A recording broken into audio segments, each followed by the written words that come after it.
par rapport à mon père, je savais pas comment il allait réagir, je voulais pas lui faire lire avant, je l'avais prévenu que le livre sortirait, et quand j'ai fait mes interviews après à la rentrée sur Dry January, à chaque fois j'étais hyper stressé parce que je savais que je remettais une bille et que tant que j'avais pas un retour... Bienvenue dans La Leçon, le podcast sur l'art d'échouer. Pour lancer cette nouvelle saison, quel meilleur invité que Maxime Muscat, humoriste, acteur et désormais écrivain. L'épisode quand même le plus écouté de l'année dernière, Maxime. Le premier épisode qu'on a fait. Tu te rends compte ? S'il y avait un public, là, tout le monde serait en mode « Ouah !» et tout, mais on n'est que tous les deux. Et ça tombe bien, parce qu'on a beaucoup de choses à se dire. Entre-temps, il a sorti son premier livre, « Je n'aurai plus besoin d'alcool pour danser », aux éditions Robert Laffont, et vous verrez que la leçon y est un tout petit peu pour quelque chose. Alors, le bilan, 1 an après, comment a-t-il vécu la sortie de son livre ? Quelles conséquences depuis ? L'ayahuasca, et si c'était à refaire ? Allez hop, c'est parti pour l'épisode. Comment ça va, Maxime ? Ce teasing de ouf. Bah, ça va super, et je voudrais commencer en te disant merci de m'avoir invité dans ton podcast en 2024. Ouais. L'épisode est sorti. Bah juste, c'était en décembre. Décembre 2023, début 2024, il a été diffusé, non ? Non, décembre 2024, et je l'ai diffusé tout 1er janvier 2025. Non, c'était l'année d'avant ? Je crois que... Ouais. Mais du coup... Ouais, c'est super. En tout cas, merci de m'avoir invité. Et pour les personnes qui n'ont pas écouté le podcast qu'on a fait ensemble, je pourrais juste résumer un petit peu quand même. Ah ouais, avec plaisir. Il y a un truc que j'ai dit dans ton podcast. Parce que je venais de faire un gros truc dans ma vie où j'avais fait une vidéo où je partageais des trucs de ma vie sur mes problèmes d'alcool et comment je les ai réglés. Et dans ton podcast, je disais que le sujet que j'aurais bien aimé traiter ensuite, c'était la santé mentale, les thérapies, parler de ma dépression, de tout ce que j'ai fait pour aller mieux, dont arrêter l'alcool. Et que du coup, j'avais commencé à écrire un truc. Et en fait... T'en avais 50 pages, j'ai un... Bah voilà, et en fait, ce qui est drôle, c'est que... Donc moi, j'imaginais, comme maintenant, j'étais bien à cette époque-là, j'étais bien dans mes baskets, je m'étais dit, j'aimerais bien réussir à faire un spectacle sur scène avec cette histoire, parce que pour moi, la logique, qui était l'exercice le plus dur quand on fait ce que je fais, c'est le faire devant un public, quoi. Parce que faire des vidéos, c'est déjà... tu peux couper quand t'es pas content et tout, mais quand tu es devant un public, c'est l'exercice le plus technique. Et là, je me sentais enfin capable de tenter ça. Et donc, j'avais écrit l'histoire, Ma vie qui explose et thérapie, tout ce que je vais pour aller mieux. Et j'avais un copain qui est metteur en scène, qui fait du théâtre, qui est le frère de Marie de Breuer, il s'appelle François de Breuer. Et je lui avais fait lire ces 50 pages. Il m'avait dit, dès que tu as un truc, tu me fais lire et je vois ce que j'en pense et si je peux t'aider pour te conseiller pour un spectacle. Et donc, il lit ce texte, et il me dit, bon, alors, il n'y a pas encore grand-chose pour un spectacle. Par contre, t'es pas loin d'un livre. Et il me dit ça. T'y avais pensé ? Mais déjà, pas du tout. Il me dit, t'es pas loin d'un livre. Ok. Et du coup, je suis hyper surpris de son retour, parce que il me dit c'est drôle, touchant, intéressant, et je suis curieux de tourner les pages. Je m'attendais pas du tout à ce qu'il me réponde ça, et je suis hyper surpris que je puisse être intéressant en faisant une sorte de brouillon. Donc ça m'a vraiment permis de me dire, tiens, bah écoute, j'arrive un peu, l'histoire ça va, mais j'étais vachement déçu parce que moi j'attendais à ce qu'ils me disent, trop bien, maintenant je vais t'aider à faire un spectacle, tu vois, c'est pas du tout le truc qu'il m'a dit. Mais du coup, j'ai gardé ça en tête. Après, du coup, ce texte de 50 pages, je l'ai fait lire à une amie qui s'appelle Ambre Larrazé, qui m'avait aidé à peaufiner le texte de mon premier stand-up. J'avais écrit un 8 minutes de stand-up, et du coup, je voulais un deuxième regard sur ce texte. Elle le lit, elle me dit qu'elle trouve ça bien, et elle me dit, je vois trop une série Netflix ou une BD. Mais du coup, moi, je suis pas content, parce que moi, j'étais en mode, mais non, mais moi, je veux raconter ça sur scène. Voilà, donnez-moi des pistes pour ça. Et bon, le truc positif, c'était que je m'étais pas trompé sur le potentiel de l'histoire que je voulais raconter. Donc, il me disait qu'il y avait vraiment un début, une fin, et que c'était intéressant, tout ça. Et puis, d'un point de vue extérieur, c'est extrêmement flatteur. Tu te rends compte, level Netflix. D'accord, mais comment... Mais j'entends tout à en fait, moi, genre, il y a aussi le truc de... Là, je suis tout seul. J'imaginais que arriver à faire un spectacle, c'était beaucoup plus simple que de trouver du budget pour arriver à faire une série Netflix, etc. Donc moi, il y avait un truc, oui, mais d'accord, mais c'est pas possible. Ouais. Là où et l'hypothèse de faire un livre, c'était pas du tout. Moi, je n'arrive pas à lire et du coup, c'était dans ma vie, c'était pas du tout un objectif. Je me voyais pas écrire un livre et pour moi, c'était potentiellement, si je faisais un nouveau truc, c'était faire un truc sur scène, quoi. Et en plus, je fais une petite aparté, mais tu en parles dans ton livre de ton trouble de l'attention. Ouais. Le fait d'écrire un livre, c'est d'être capable de se poser durant une très très longue période et de se focusser sur ce projet-là. C'est un sacré défi, encore plus pour toi. Ouais, voilà. Et donc ça a été du coup compliqué. Et j'ai du mal à me concentrer sur la lecture. Et donc écrire un livre, c'était pas envisageable à l'époque dans ma tête, quoi. Et donc quand je viens faire ton podcast. Ouais. On parle de ce truc que je voulais traiter, qui était ma santé mentale, mes thérapies, tout ça, et j'avais une nouvelle histoire que je voulais partager. Et du coup, dans le podcast, je dis, d'ailleurs, je ne sais pas si ce sera une série Netflix, un spectacle ou un livre.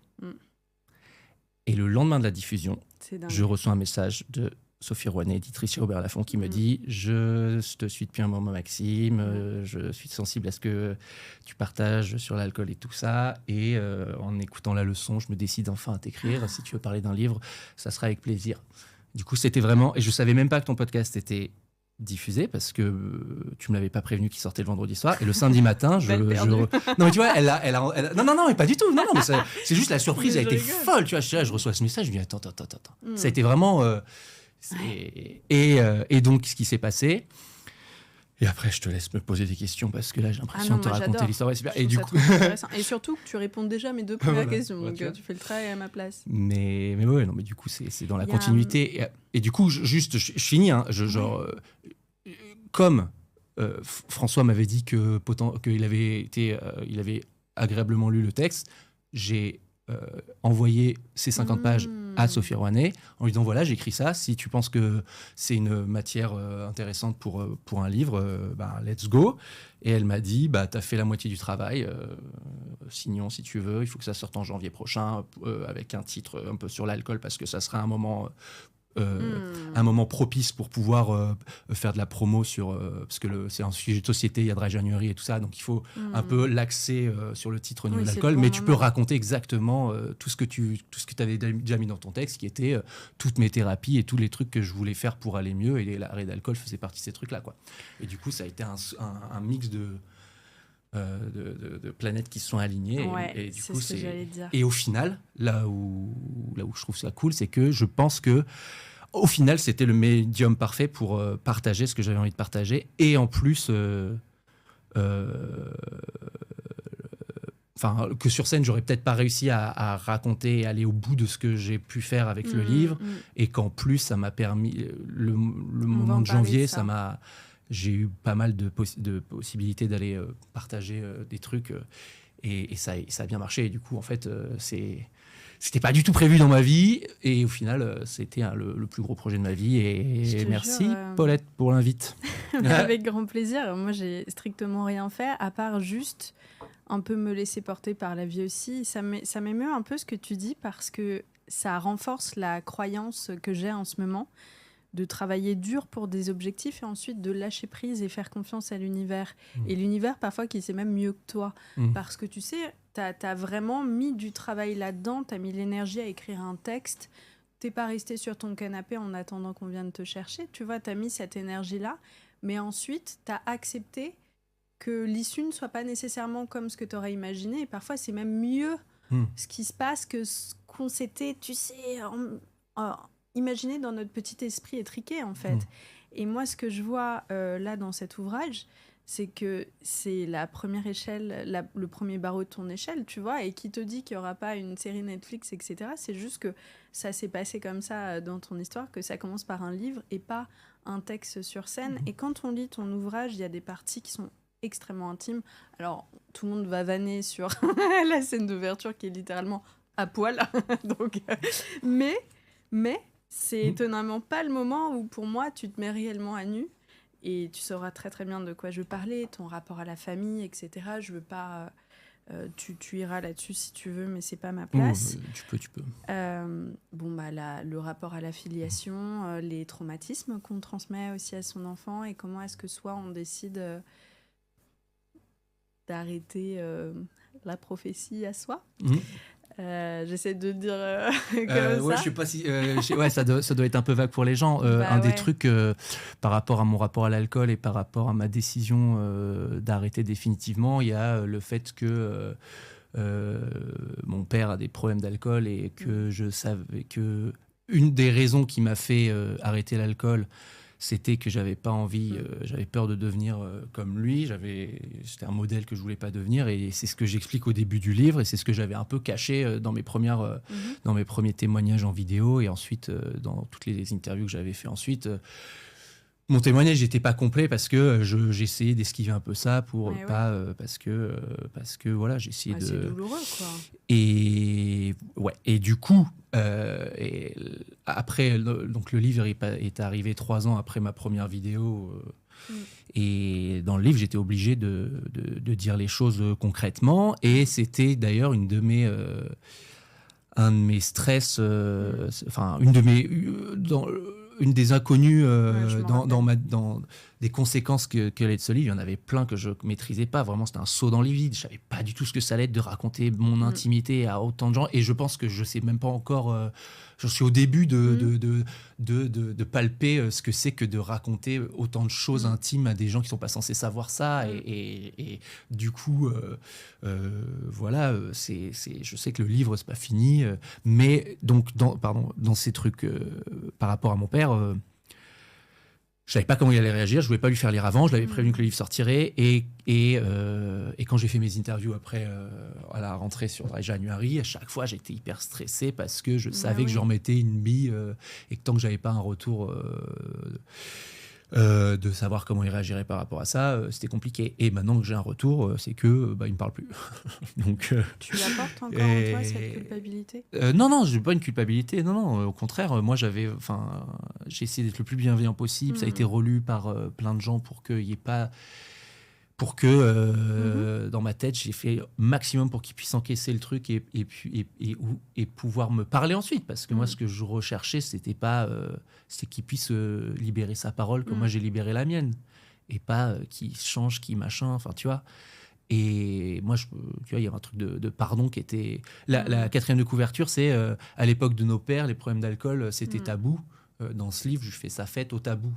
Et en faisant ça, il y a un truc de... en fait, j'essaie de comprendre pourquoi toi, t'as pas réussi à régler tes problèmes à l'époque. Et parce que c'est un truc que je comprends pas, tu vois, mais que j'essaie de comprendre pour apaiser tout ça, quoi. Et donc, en fait, apparemment... Donc, mon frère est encore en contact avec lui et m'a dit que il avait entendu... En fait, du coup, il a entendu des interviews avant de lire le livre. Moi, pendant 1 an, j'avais vraiment choisi mes mots, j'avais enlevé des trucs pour que ça passe et que ce soit le plus encaissable possible. Tu pensais d'ailleurs même plus à lui qu'à toi en faisant ça. Je pense pas à lui, je pensais à la planète, en fait. Enfin, pardon, mais là, je traite un sujet de société, tu vois. Donc, il y a un truc les gens qui ont des problèmes d'alcool, il faut essayer de les comprendre, il faut essayer de parler avec ces personnes-là et il faut essayer que les personnes qui se sentent coupables et qui sont lâches à un moment, qui trouvent le courage, tu vois, à un moment, tu vois. Et moi, ce que j'essaie de montrer, c'est que moi, j'ai un moment trouvé le courage et regardez ce que ça donne, quoi. C'est moi, maintenant, ma vie, je vais mieux, les gens ils me soutiennent. Et j'imagine que quand on a son âge, trouver le courage après s'être voilé la face aussi longtemps, ça doit être quasi impossible. Mais ça ne l'est pas parce que maintenant je reçois des retours de gens qui me disent que leur père qui ont le même profil que le mien, ils lisent le livre, ils ont arrêté. Enfin, mon livre a marché sur des papas, tu vois, et sur des gens, et un peu comme ce qu'avait été ma vidéo. En fait, ma démarche était, j'espérais avoir les mêmes retours que j'ai sur ma vidéo. Il y a des gens qui me disent que ça leur a fait prendre conscience, que ça a changé leur vie, etc. Et donc, moi, dans le livre, je développe tout ce que je raconte dans ma vidéo, et j'avais l'espoir que ça puisse aider les gens de la même façon, que tu vois, les gens puissent être percutés comme j'avais réussi à trouver les mots dans ma vidéo, et que là, avec le livre, ça puisse être pareil. Et là, je commence à recevoir des messages de gens qui me disent « Mon père mon père il change, tu vois. Et bon, bah ouais, mon père pas encore, et puis on verra quoi. Ça doit réparer en quelque sorte le petit Maxime de voir, il y a une chose que tu peux pas contrôler, c'est comment l'autre réagit, mais au moins avec ton texte, tu te dis que tu as pu permettre de créer un petit pont entre des parents et leurs enfants. Ça doit réparer quelque chose. Ça confirme ma décision en tout cas. Enfin, c'était, oui. Enfin, il y a plein de trucs que ça a réparé. Ce livre, j'ai fait un TEDx il y a pas longtemps en disant que à la fin du TEDx, c'est que au final, ça a été ma nouvelle thérapie. Mais c'est clair que en prenant la décision de raconter tout ça, je m'étais vraiment dit, à partir du moment où je reçois des retours de une personne qui me dit que ça l'a aidé, j'aurais pas de regret d'avoir fait tout ça, tout en ayant fait vraiment attention à être bienveillant au maximum dans tout ce que je partageais dans le livre, pour pas que ce soit pour pas regretter ça non plus, quoi. Et donc voilà, et en vrai, c'est fou à quel point là je me sens soigné de certains trucs, et je crois même d'ailleurs que, donc dans le premier épisode, je t'ai raconté une retraite que je suis allé faire à un moment où ça allait pas du tout, où j'étais en crise existentielle, que j'étais dépressif depuis un moment, et que je pensais à mettre fin à tout ça, et donc je fais une retraite où j'ai pris de l'ayahuasca, et en fait j'ai l'impression que en sortant de ce truc-là, il fallait que je fasse des trucs, tu vois, que c'est en faisant ce livre que j'ai l'impression que cette thérapie elle est terminée complètement, tu vois. Et que là maintenant je me sens, je pense plus du tout à la mort, que je suis bien dans mes baskets, que j'ai l'impression d'avoir réglé tous les trucs et d'avoir refermé tous les trucs qu'il fallait que je referme, que j'ai eu les discussions que je devais avoir avec les gens avec qui je les devais avoir et tout. Et du coup, c'est en ayant réussi à écrire tous ces trucs sur mon passé, en parlant, parce que je parle aussi je parle de ma famille, donc je dis des trucs sur mon père, sur ma mère, sur mes ruptures, aussi, sur des gens que j'ai perdus dans ma vie, sur des deuils que j'avais à faire, etc. Et sur des erreurs que j'ai fait dans la vie qu'il fallait que je me pardonne, quoi. Et donc tous ces trucs-là, en fait, ils sont dedans, et maintenant j'ai l'impression que je me sens tellement apaisé de plein de trucs, et du coup ça me fait penser à un autre truc. Je sais pas si c'est le moment pour en parler. Pardon, je peux faire une aparté sur l'écriture, parce qu'il y a quelque chose. J'avais entendu parler du journaling, ça me foutait le hic à mort. Je me voyais avec mon agenda Diddle et j'étais en mode non, la honte, je vais quand même pas faire cher journal. Sauf que la réalité des choses. Le journaling, tu peux expliquer ce que c'est peut-être ? Bien sûr, tu as raison. C'est le fait d'ouvrir un carnet, de prendre un papier et d'écrire de manière spontanée, sans se juger, vraiment en écriture automatique, tout ce qu'on ressent à l'instant T. Et moi, en plus, j'ai développé un esprit critique un peu plus fort grâce au podcast. J'avais la sensation que j'arrivais bien à analyser les choses, etc. Mais en fait, la réalité, c'est que même si ton mental essaye de t'apaiser en te donnant des paroles rassurantes dans ta tête en mode « bon, voilà, tu ressens telle émotion, mais t'inquiète pas, c'est logique pour telle raison », en fait, il y a un truc qui est contenu à l'intérieur de soi. Et à l'instant où on le pose sur un papier, c'est comme, tu sais, comme dans Harry Potter, quand on met sa baguette et que... La pancine. La pancine. Bien sûr. Tu fous dans la pancine et ça sort de toi et les émotions n'ont plus lieu d'être puisque ton cerveau se dit « ok, elle a capté, elle a mis ça sur papier, j'ai plus besoin de réactiver quelque chose ». Et donc, toi, t'as fait, mais fois 1000 avec ton ouvrage, mais t'as fait un truc, un geste qui est extrêmement efficace pour se pardonner à soi, pour libérer des émotions, pour en plus ouvrir le dialogue avec tes proches. Et il t'a fait un sorte de condensé de tout ce que une thérapie dite classique ne peut pas toujours apporter. C'est-à-dire qu'en thérapie qui n'est une thérapie classique et pas une thérapie par le corps, etc., te permet de comprendre plein de choses, etc. Mais toi, t'es allé plus loin en libérant les émotions qui étaient associées à ce que tu avais déjà compris. Je suis claire ou pas ? Ouais, carrément. Ouais. Pardon, moi je pensais à la phrase que j'allais dire juste après, mais parce que au final, pour aller dans ton sens, ça m'a appris à écrire régulièrement, parce que pour écrire le livre, j'ai passé 2 heures par jour pendant 6 mois, 7 mois à écrire tous les jours. Et maintenant, et là, depuis que le livre est sorti, je le fais quasiment... c'est devenu une de mes nouvelles routines qui est hyper agréable, en fait. Et donc, j'encourage les gens à se lancer là-dedans, même de façon très... si c'est pas tous les jours, si c'est pas beaucoup de pages, mais c'est juste... moi, en fait, je raconte un peu mes journées. Parfois, j'ai des idées qui arrivent à des moments. Parfois, je m'encourage, je me dis, bon, alors, il faut faire ci, il faut faire ça. Je me parle à moi-même. Parfois, il y a des trucs que je vis. Et en écrivant, en fait, j'arrive à processer des trucs et à me... Et je sens que c'est agréable, ça me fait du bien. Et donc là, maintenant, j'ai un truc de... Là, je suis en train d'écrire et je ne sais pas ce que ça va être, mais je sens que j'écris la suite de ma vie en même temps parce que... parce que j'ai vu que là... en fait, mon livre, il est structuré. Il y a un autre truc que j'aimerais bien essayer de raconter ici, mais sans trop spoiler. C'est quoi, c'est ta dédi ? Je montre quand même la dédicace, c'était génial. From... La leçon, tout Robert Laffont. Ah ouais, bien. J'en ai apporté aussi.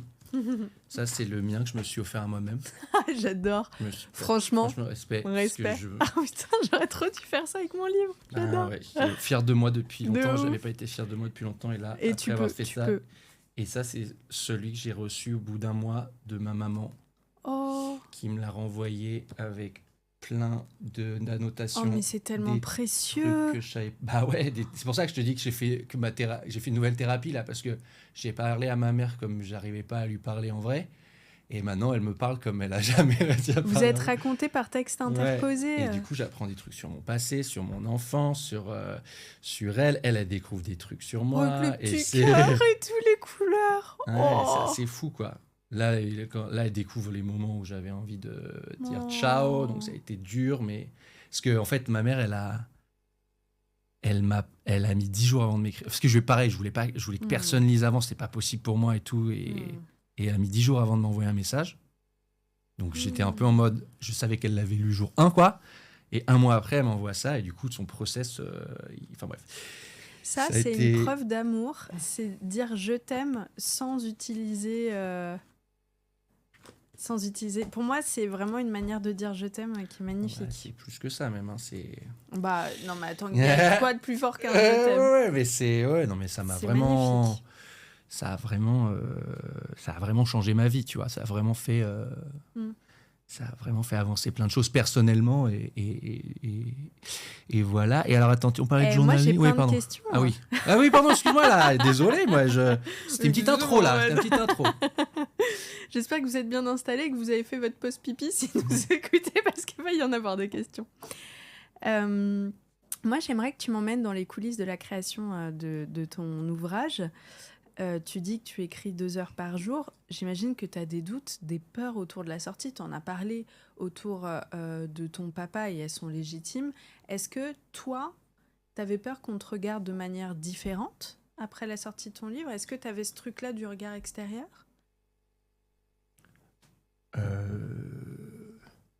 Moi, j'avais peur et j'ai encore peur de ne pas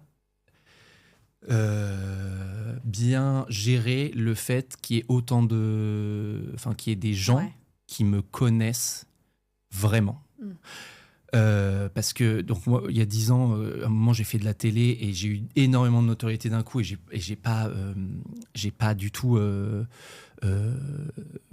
apprécié tout ce qui se passait au moment. Enfin, je n'étais pas prêt pour ça et c'était très compliqué parce que j'étais en quotidienne tous les jours. En plus de ça, j'avais une notoriété de ouf dès que j'étais plus à la télé. Du coup, j'avais l'impression de couper jamais, que j'avais aucun endroit où j'étais dans une safe place parce que tout le monde me ramenait aux blagues que je faisais à la télé, etc. Et beaucoup de gens venaient me parler de façon hyper enthousiaste, en pensant me connaître vraiment, mais en voyant juste le personnage rigolo. Et du coup, ça a été très, très dur à gérer ce truc-là à l'époque, parce qu'en plus, le rythme de la télé était compliqué. Donc moi, j'avais besoin de souffler à des moments. Et en fait, j'étais en mode, là, je peux pas souffler. Et si je veux voir mes potes, je suis obligé de sortir. Mais là, il y a des gens qui me regardent, qui viennent me parler, qui me demandent des photos.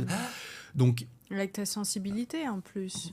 Ouais, mais même si t'as pas ma sensibilité, je pense pour n'importe qui, c'est à bout d'un moment, c'est pas gérable, tu vois. Ouais. Enfin, c'est compliqué, mais bref. Mais oui, en plus avec ma sens, bon bref.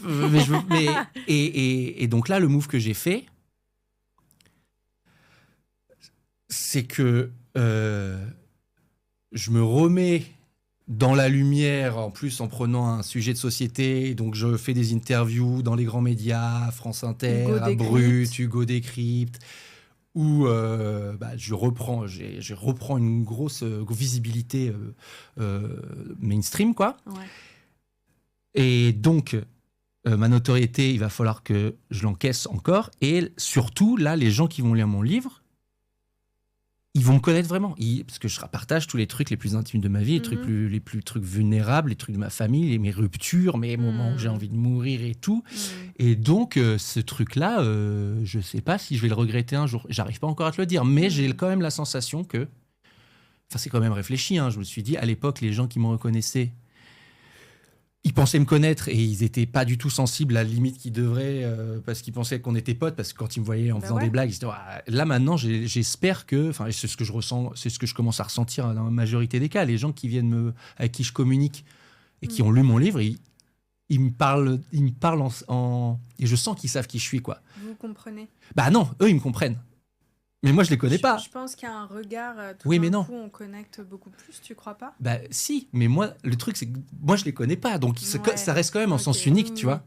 Ça reste quand même en sens unique. Ouais. Mais je sens que les gens sont plus sensibles à qui je suis vraiment, tu vois. Oui, je voulais dire, vous parlez le même langage. C'est pas tout à fait pareil que vous comprenez ni que vous connaissez, c'est vrai? Donc ça c'est vraiment un truc qui me faisait peur et qui me fait qui me fait encore un peu peur, même si j'ai trouvé des astuces pour moins que ça me fasse peur. C'est qu'il faut que j'évolue encore maintenant, que la personne que je suis à la fin de ce livre-là, à la fin du livre, ça devienne une ancienne version de moi, et que là maintenant je revise plein de trucs avec une nouvelle intimité, des nouveaux trucs qui sont pas publics, et que je retrouve une vie que j'ai pas partagée au monde entier encore, quoi. Mais genre, tu vois, mon livre, il est en plusieurs parties. Maxime version bêta, quand j'ai pas encore fait de thérapie. Après, donc, je fais ma première thérapie, c'est Maxime version 1. En fait, toutes mes prises de conscience et tous les moments où j'ai senti que j'ai évolué, où je suis devenu une nouvelle personne, de mes expériences. Mon premier voyage tout seul, ça me fait passer aussi en V2. Après, quand j'arrête l'alcool, je passe en V4. C'est marrant, tu parles toi en V4. Putain, et à la fin du livre, je signe en V5. Maxime V5, tu vois. Genre, pour moi, le livre, c'est... Oui, j'avais oublié. Tu vois, et maintenant, là, il faut que je passe en V6 pour que les gens ils me connaissent pas, ils me connaissent plus. Ouais. Enfin, tu vois, il y a un truc de... ça me rassure de me dire, bon, bah là, tout ce que j'ai laissé, c'est des trucs, c'était moi à cette époque-là, et maintenant, je garde encore une vie qui n'appartient pas au domaine public, ou je sais pas, tu vois. Mais ouais, en plus, tu vois, quand tu faisais des blagues, alors c'était effectivement différent parce que t'étais tous les jours à la télé, etc. C'était très intense, et tu en parles d'ailleurs très bien dans l'épisode 1, que je vous invite à écouter. Tu devais être à la V5 ou V4 à ce moment-là. Alors, je peux te dire, j'étais en V4, parce que j'ai arrêté à l'école. Qu'est-ce que je veux dire? Mais on se cache tous derrière des blagues. Là, vraiment, littéralement, tu ouvres ton journal l'intime, ce qui est la plus grande terreur de tout le monde, je crois. Donc, c'est courageux. Ouais, mais j'ai l'impression que ce médium était vraiment parfait pour faire ça. Et moi, j'ai adoré l'exercice au final. La question à la base, c'était ton processus d'écriture. Lui, il est fort. Et moi, il s'est passé des trucs vraiment fous. Donc j'ai fait une première semaine où je me suis fait une petite résidence où je suis allé chez des potes en Normandie pour écrire. Bien. Je me suis dit, allez, je rentre, je me coupe de tout, et quand je rentre, j'ai mon premier chapitre. Ouais. Et en fait, c'est là où j'ai écrit le prologue qu'il faut pas que ma mère lise. Et en fait, je me suis amusé. Je me suis dit, et là, je savais que j'écrivais un livre et j'imaginais vraiment. Je me suis dit, parfois les films, c'est des adaptations de livres, quoi. Ouais. Et du coup, moi, quand je fais des vidéos, j'essaie de faire une intro hyper punchy et tout. Et moi, comme j'ai du mal à me concentrer, il faut absolument que j'arrive à accrocher les gens qui me lisent dès le début. Et du coup, j'avais tous ces trucs-là qui m'ont un peu amusé. Ouais. Et ce truc est sorti. Et donc ensuite, et après, au fur et à mesure de l'écriture, il y a des moments, donc les moments durs ou les points un peu challengeants. Et ben il y a des phrases où genre j'ai une larme qui arrive. Et en fait, j'ai fait wow. Là, je savais que j'étais trop juste, tu vois. Et donc il y a plusieurs moments comme ça dans le livre et donc, c'est là où j'ai compris un peu le pouvoir de l'écriture et tout. Et ensuite, j'ai fait la version audible, la version audiobook du livre. Ah, ça, je ne l'ai jamais fait. Tu peux nous raconter, c'est quoi le processus ? Eh bien, en fait, ce sera mon meilleur... Désolé, mais c'est mon meilleur podcast. Genre... Parce que les mots, je les ai réfléchis pendant 1 an. Mais du coup... non, ça me reste là. Non, mais toi, t'es mon 2e meilleur podcast. Mais non, mais... Bon, écoute, je suis sur le podium. C'est cool. Non, mais ce que je veux dire, c'est que... C'est ce que j'ai dit dans... Non, mais... Comment il met des pincettes Non, maintenant mais c'est pas ça. Parfois, je dis des trucs que j'ai déjà dit et je me dis, putain, j'ai déjà dit ça quelque part. Et du coup, Non, mais tu vois, dans la fin du TEDx que je fais, donc je parle du livre, je dis que le livre, ça m'a permis de partager des trucs que j'arrivais pas à dire. Donc, j'ai pleuré en écrivant certains trucs. C'est des trucs que j'avais pas mis dans ma vidéo, par exemple, et tout. Et du coup, après... j'ai dû lire ces trucs que j'arrivais pas à dire. Donc, tu vois, l'exercice que je voulais pas faire, j'ai dû le faire quand même. J'ai dû être devant un putain de micro et raconter ces trucs que j'avais pas dit dans ma première vidéo. Et du coup, c'était... ironique. Ouais, carrément. Mais en tout cas, j'ai senti un truc qui s'est passé. C'est que à plein de moments, et à des moments auxquels je m'attendais pas, j'ai l'émotion qui monte. Ou genre, je suis en train de lire et je elle se casse et tout. Et là, je me dis, ah putain...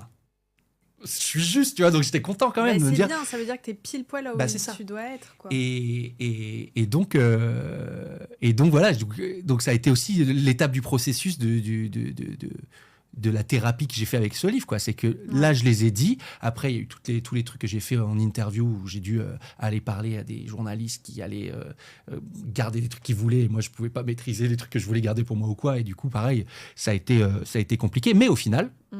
Là, maintenant, je suis capable d'en parler beaucoup plus librement et j'ai plus l'émotion. Enfin, ça arrive un peu quand même à ce moment, mais par rapport au moment où où j'avais peur de lâcher tout ça, maintenant, je sens que c'est guéri, enfin que c'est soigné, que ça va mieux, quoi. Et du coup, c'est fou, quoi. Et donc voilà.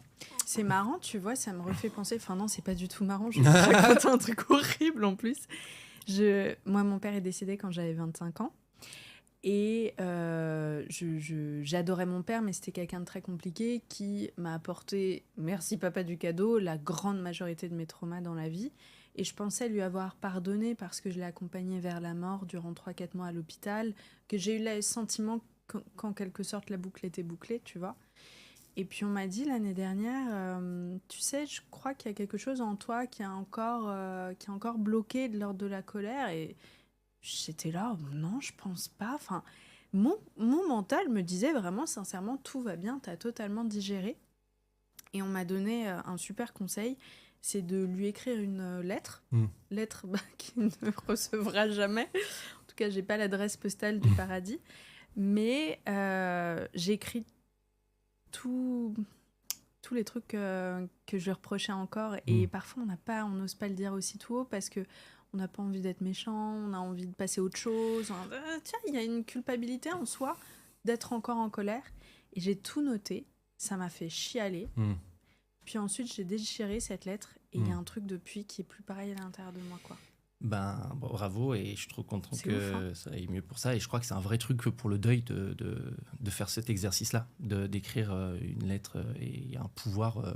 il y a un pouvoir de malade. Il y a un pouvoir par rapport à ça. Et moi, en faisant un parallèle avec mon père à moi, c'est que je crois que la façon que j'ai eue de dire les choses que j'avais à dire sur tout ça. Le fait de l'avoir fait en écrivant un livre, en relisant mon texte pendant 1 an et en étant absolument juste et pas dans la colère et pas, tu vois, en gommant tous les trucs un petit peu spontanés qui pouvaient me venir à des moments où j'avais envie de balancer des balles perdues, des trucs comme ça, quoi. Et ça a fait que moi je suis trop content de l'avoir fait comme ça, versus si on s'était parlé et qu'il m'avait, je sais que la colère aurait pu maintenant que je suis un adulte qui peut lui rentrer dedans, je pense que ça aurait pu j'aurais pu regretter certains trucs qui auraient pu venir par impulsivité, là où avec le livre il n'y a pas d'impulsivité, quoi, avec le texte et tout ça, et donc Puis on oublie un peu parfois que parce qu'on aime l'autre et qu'on a envie de le protéger, on se donne pas assez d'amour à soi-même, parce que la personne qu'on abandonne dans les deux, c'est soi, tu vois. Et parfois s'aimer soi, c'est aussi dire sa vérité avec respect, avec amour, ce que tu fais dans l'ouvrage, vraiment. Parce que tu dis des termes qui sont durs, mais il y a beaucoup d'amour, et à commencer par toi. Tu te donnes de l'amour en faisant ça. J'ai de m'en redonner un peu, ouais. Non, c'est un travail d'une vie. Oh, attends. Est-ce qu'on ne passerait pas à la question suivante? La neuroscience, elle nous dit quoi par rapport à tout ça? ChatGPT. Qu'est-ce que ça t'a appris cette année sur toi? Parce que là, il y a eu beaucoup de choses qui se sont passées autour de ça.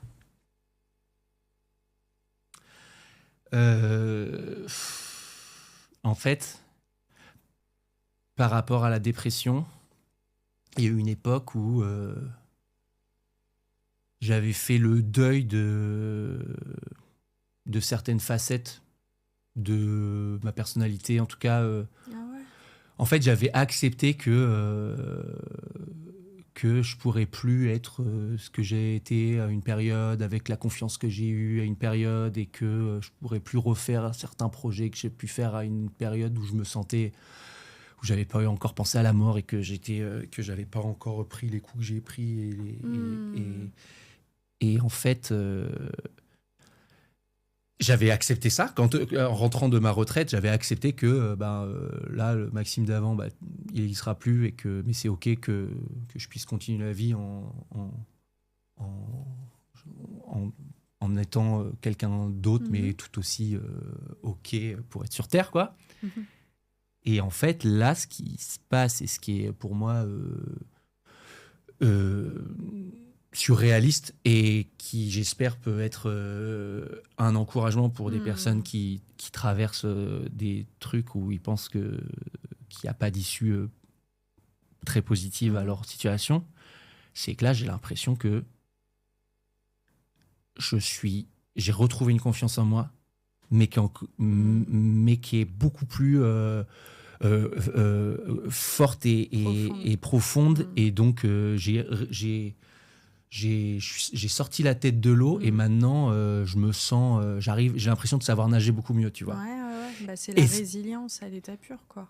Ouais, mais dans un truc où genre là maintenant j'arrive à faire des trucs que j'étais pas capable de faire à 10 ans, alors que j'avais l'impression que j'étais en full confiance, quoi. Où au final il y avait des trucs qui me tétanisaient, le fait de pouvoir monter sur scène, le TEDx, on m'a prévenu 10 jours avant, je fais ok, j'y vais, alors que les autres c'était 6 mois de répétition.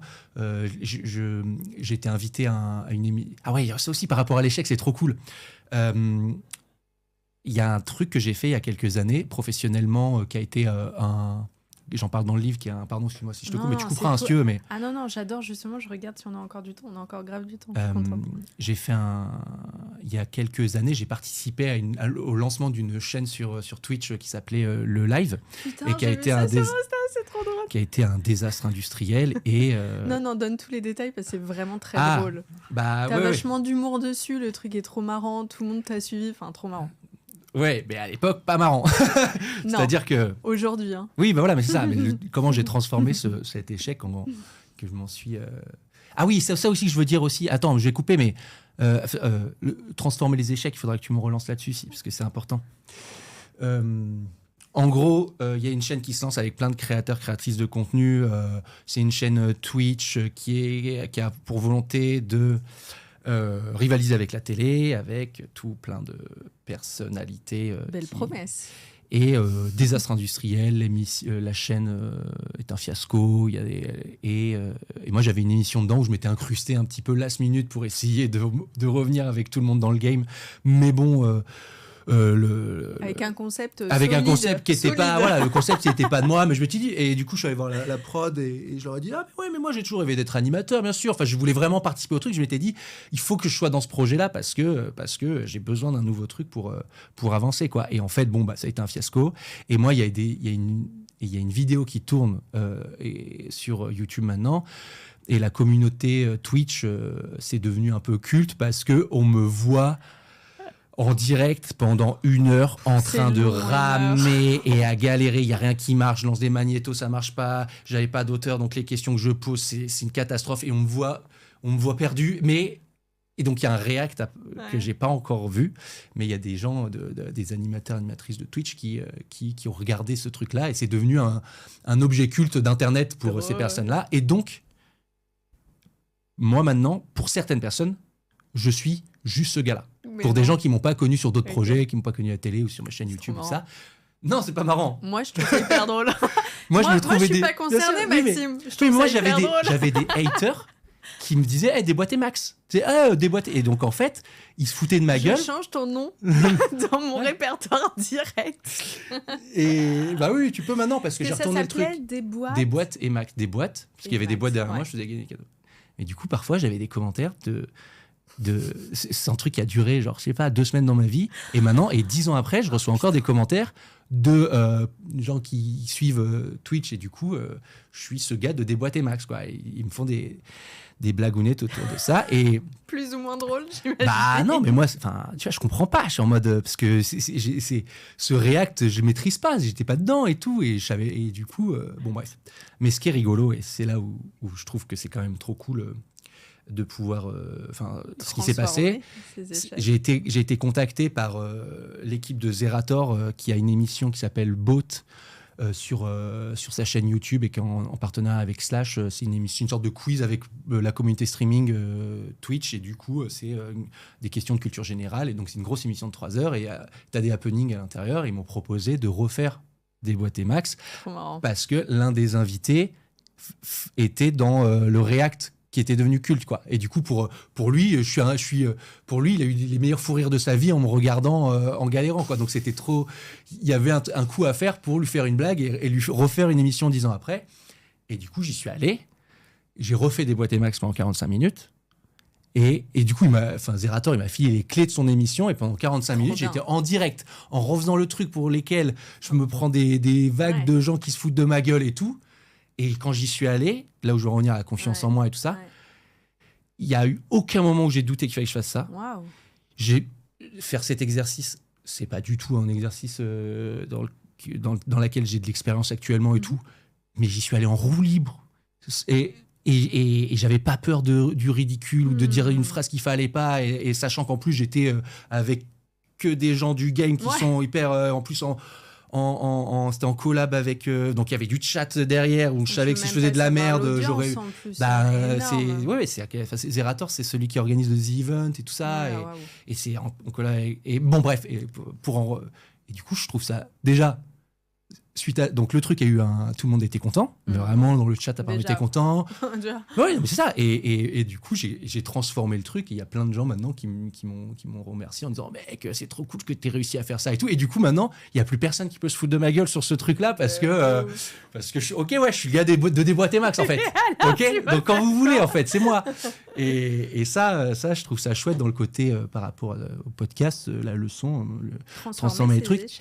Et au-delà de ça et pour du coup je continue sur ce truc là parce que ça c'est un détail de mon parcours, mais ce livre c'est ça puissance 1000 en fait. Je comprends, ouais. Quand j'étais pendant des années par rapport à ma carrière, à mes créations, à tout l'ascension que j'ai eue dans mes projets, où j'avais l'impression d'avoir des idées, de les faire, de pas avoir peur.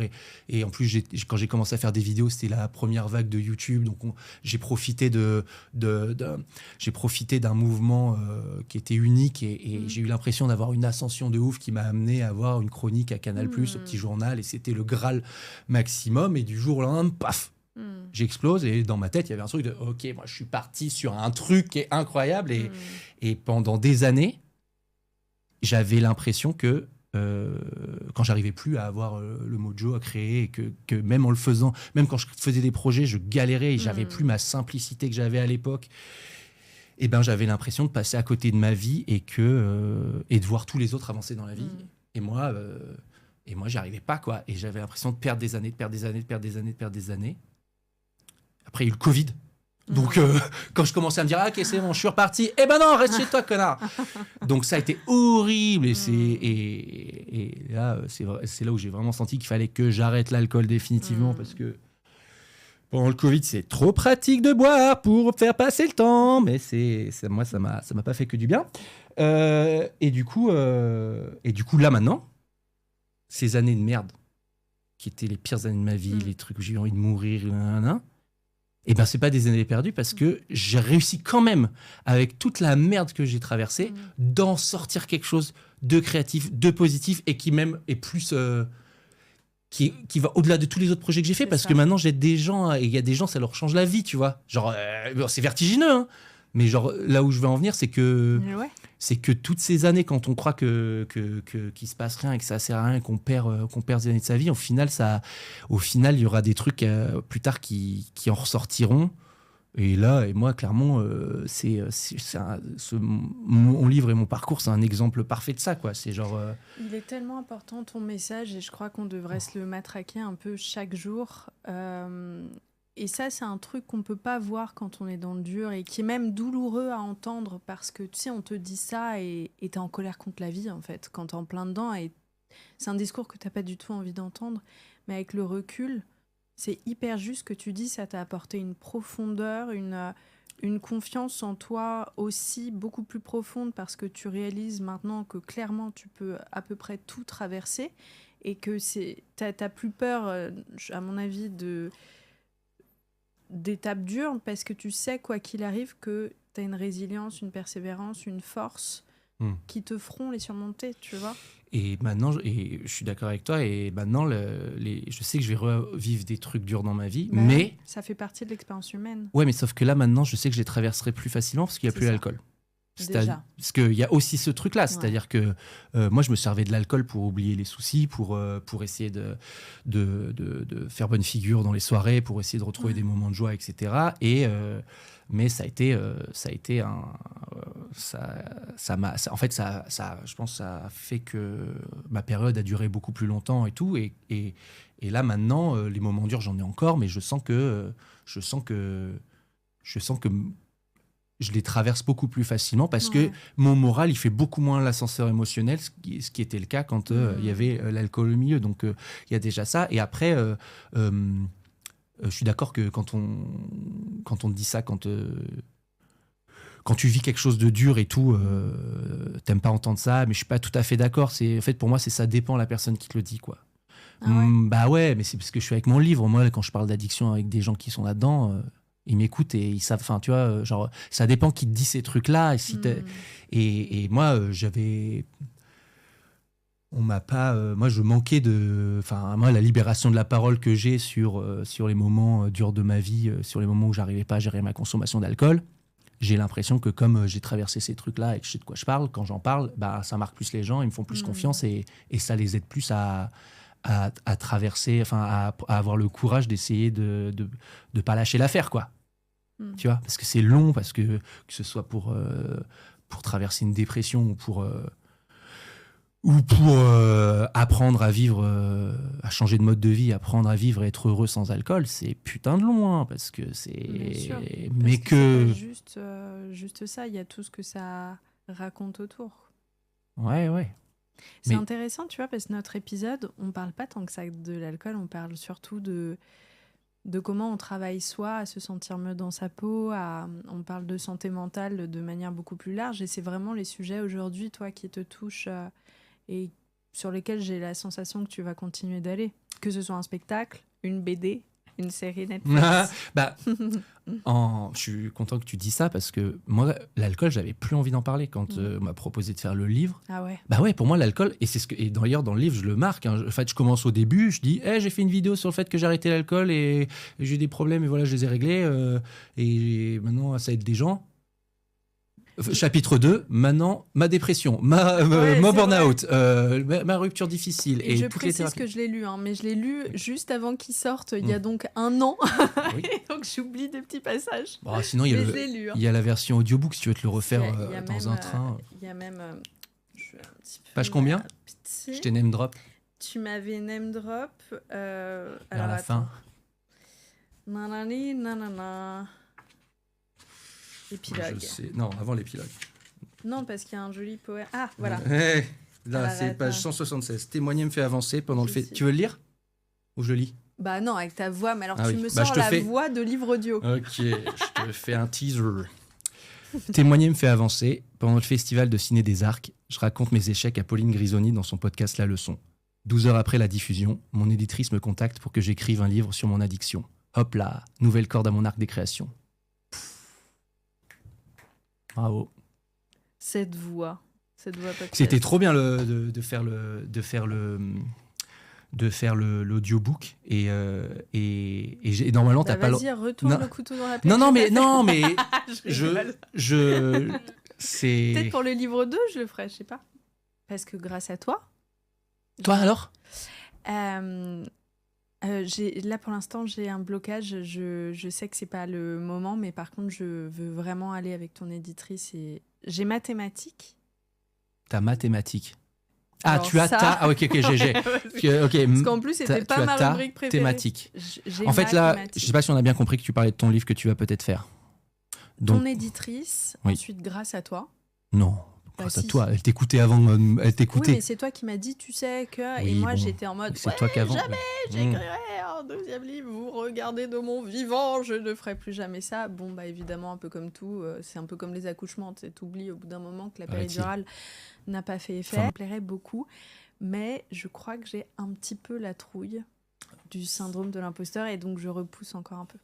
Ok, alors je pense que c'est normal. Oui, mais je pense que c'est tout à fait normal que tu ressentes ces trucs-là et que ce soit vertigineux et tout, mais tout le monde ressent ça et je pense que une des astuces pour avancer, c'est des deadlines, des moments où tu te concentres uniquement à essayer de faire un petit bout, ce que j'ai fait moi en faisant mon premier chapitre. Je suis parti 5 jours et j'ai fait un petit bout. Et en fait, comme c'est un processus qui est tellement long que t'en vois jamais la fin, et ça c'est vraiment horrible quand tu passes quasiment 2 ans à faire un texte.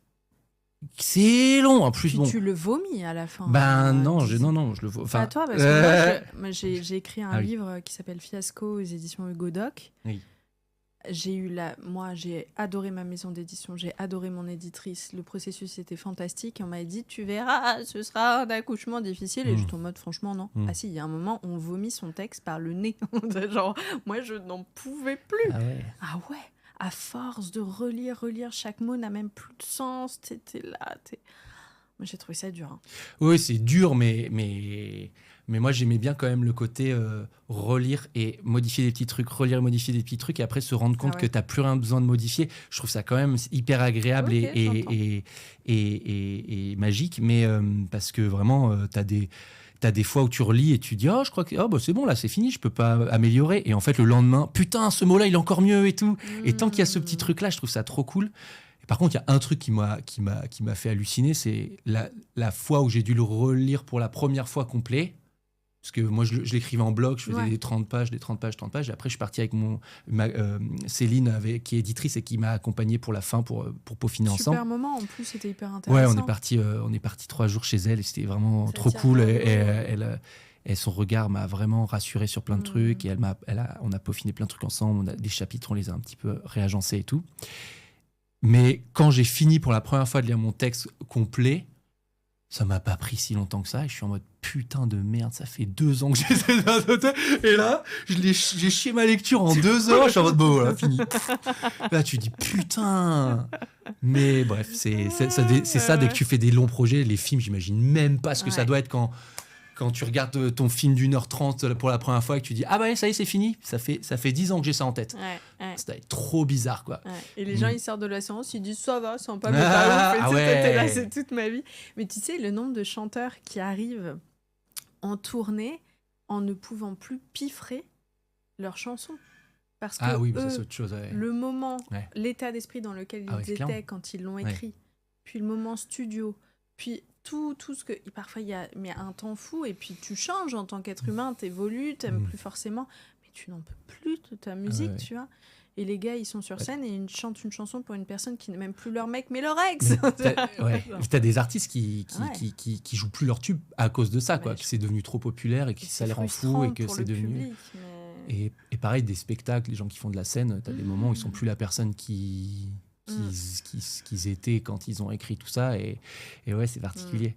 Écoute... On se dirait pas un petit mot de la fin? Ça y est? Oh là là, attends, j'ai tout dit. Attends, je regarde si j'ai pas un truc hyper important. Attends, parce qu'à chaque fois... Non, mais vas-y.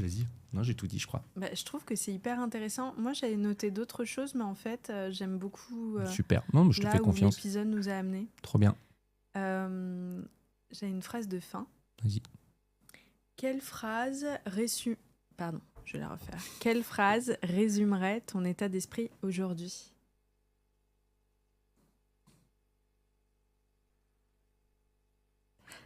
Je palpe enfin ce que c'est que de vivre l'instant présent sans trop penser au passé ni au futur, ce qui était très théorique pendant très longtemps, et ça me cassait les couilles, tous ces gens qui disaient mais attends, il faut juste vivre l'instant présent et tout. En fait, c'est trop facile de dire ça, parce que tant que t'as des trucs de ton passé qui sont pas réglés, tant qu'il y a un bordel dans ta vie et tout, et que c'est trop dur d'être bien dans tes basques et de vivre l'instant présent comme les autres. Et je crois que, c'est pas tous les jours pareil, hein, mais là, je sens vraiment que c'est un peu nouveau pour moi de ressentir ça et de me dire, là, tu vois, quand je suis parti pendant une semaine faire mon voyage à vélo, j'ai rencontré plein de monde et tout, et je me suis senti vraiment dans un état d'esprit nouveau qui n'était pas le cas déjà l'an dernier, parce que j'ai l'impression d'avoir réglé mes doses du passé, quoi. Donc, voilà. Donc, si on vous dit ça...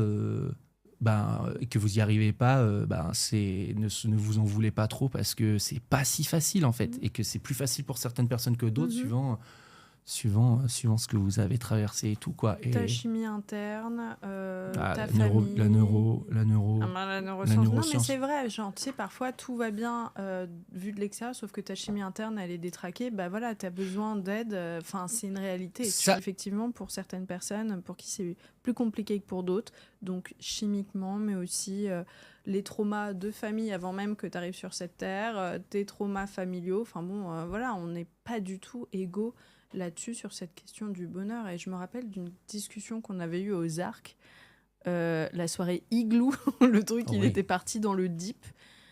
C'est là où on a commencé à parler d'ayahuasca et tout ça. Et c'était hyper intéressant sur cette question du bonheur, effectivement, pour certaines personnes. Et je crois en faire partie, et je me sens chanceuse parce que je me rends compte que c'est pas le cas pour tout le monde. Moi, mon état de base naturel, c'est d'être heureuse. Et en fait, je pensais que c'était l'état de tout le monde. Et puis, plus tu grandis, en fait, plus tu te rends compte que on n'est pas du tout logé à la même enseigne, quoi. Je suis bien d'accord avec toi. Et bravo de... Tu peux être d'autant plus fier de toi, tu vois. Ouais. Mais moi, j'étais comme ça aussi avant de... Maxime Muscat. Oui, Paulette. Qu'est-ce qu'on te souhaite? Et ce sera notre mot de la fin. Qu'est-ce qu'on te souhaite pour cette année à venir? On peut me souhaiter un passage flamboyant en V6. Là, je pense que je suis en 5.2 là, depuis la sortie du livre. J'ai quand même déjà avancé, mais je sens que c'est pas encore la V6, mais j'y travaille. Il y a une petite mise à jour là, on la sent. Là, j'évolue. Là, je suis un peu dans une nouvelle version, mais pas la... C'est pas encore la V6, mais elle arrive. Du coup, on pourra se reparler quand je l'aurai atteint, je pense. Écoutez, je vais être obligée de continuer la leçon, rien que pour ça, encore évidemment, attends, il y a de la vidéo en plus, tu level up, toi? Bravo. Hein. Merci. Bravo pour tout. Hein. Et va faire une petite résidence pour écrire. Ouais, c'est peut-être pas déconnant ça. C'est peut-être pas déconnant de se mettre un peu au vert. Je te raconterai, mais moi j'ai beaucoup de difficultés aussi à me concentrer comme toi. Et pour passer mon bac, j'étais allée, et j'ai un souvenir génialissime, dans une communauté religieuse. Moi je suis catho, et j'avais trouvé un monastère mais avec des gens adorables, et on était dans des petites cellules de moines, et honnêtement, ça me donne envie de le refaire. C'est parti. Peut-être que je ferai ça. Tu me raconteras ça. Promis. Merci de m'avoir invité, merci de nous avoir écoutés. J'espère que ça vous a plu. Je vous fais un gros bisou, Max. Je te fais un gros bisou. Et puis, merci pour ta vulnérabilité. Comme d'habitude, on a besoin de plus de mecs comme toi qui parlent de santé mentale. Bisous. Bisous. Là, tu la fin. Je suis pas vulnérable, moi. Vas-y, je suis un bonhomme, moi. Ça réquille ou pas? Ça réquille, putain. On pourra pas le refaire aussi bien. Cool.